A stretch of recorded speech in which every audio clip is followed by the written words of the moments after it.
മറ്റുള്ളവരെ സന്തോഷിപ്പിക്കാൻ വേണ്ടി നമ്മൾ ഇങ്ങനെ ബാക്കിൽ നടക്കുമ്പോൾ എന്ത് ചെയ്യും?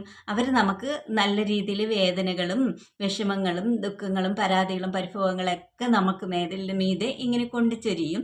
നമ്മളെല്ലാം അതെല്ലാം കേട്ട് കേട്ട് ഇങ്ങനെ വിഷമിച്ചും ദുഃഖിച്ചും ഇങ്ങനെ ഒന്നിനും കൊള്ളാത്ത ഒരു വസ്തുവായിട്ട് എവിടെയെങ്കിലും ഒതുങ്ങിക്കൂടും.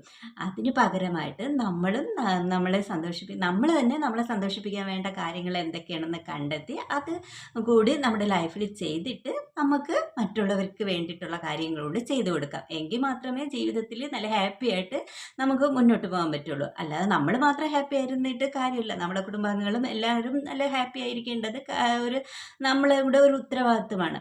അതിനെന്ത് ചെയ്യണം? ആദ്യം നമ്മളാണ് ഹാപ്പി ആവേണ്ടത്. നമ്മളെ ഹാപ്പി ആക്കാൻ ഇനിയിപ്പോൾ ചിലപ്പോൾ നമുക്ക് മറ്റാരും വന്നിട്ട് ഒരു കാര്യം ചെയ്തു തരണമെന്നില്ല. അതിന് വേണ്ടിയിട്ട് നമ്മളേനെ എഫേർട്ട് എടുത്ത് നമ്മൾക്ക് ഇഷ്ടമുള്ള കാര്യങ്ങളിലൊക്കെ നമ്മൾ എൻഗേജ്ഡ് ആയും അതെന്താണെന്ന് കണ്ടെത്തി അതിന് വേണ്ടിയിട്ടുള്ള കാര്യങ്ങളൊക്കെ നമ്മൾ കുറേശ്ശെ ചെയ്തും നമ്മളെ ഹാപ്പിയാക്കി വെക്കുക. അല്ലാതെ വേറൊരാൾ വന്ന് നമ്മളെ ഹാപ്പി ആക്കിക്കട്ടെ എന്ന് വിചാരിച്ചാൽ നമുക്ക് ഒരിക്കലും ഹാപ്പി ആയിട്ട് ഇരിക്കാൻ പറ്റത്തില്ല.